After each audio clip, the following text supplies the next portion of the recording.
কাল হাসরের ময়দানের দিন এই বাবা মায়ে জবাবদিহি করতে হবে। আসসালামু আলাইকুম ওয়া রাহমাতুল্লাহ।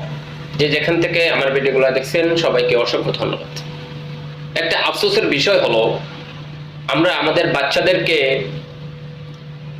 আর্জেন্টিনা ব্রাজিলের জার্সি কিনে দিই, তাদেরকে পরাইয়ে দিই এবং খেলোয়াড়দের সাথে পরিচয় করে দিই। এটা খুবই আফসোসের বিষয়। অথচ আমাদের কি করা দরকার ছিল? আমাদের করার দরকার ছিল আল্লাহ এক, রসুল সাল্লাল্লাহু আলাইহি সাল্লাম এক, আমাদের নবীর নাম হযরত মুহাম্মদ সাল্লাল্লাহু আলাইহি ওয়াসাল্লাম, আমাদের নবী শেষ নবী, এই নবীর পরে আর কোনো নবী নাই। ইসলামিক জ্ঞান তাদেরকে শিক্ষা দেওয়া দরকার ছিল।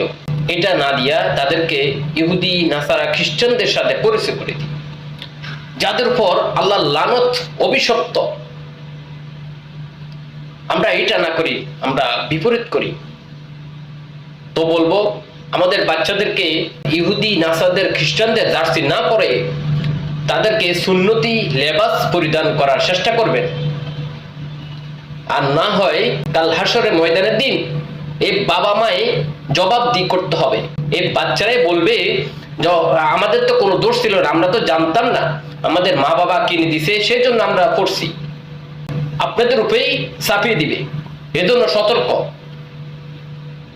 আল্লাহ তাআলা সবাইকে সঠিক বুঝ দান করুন। আমিন।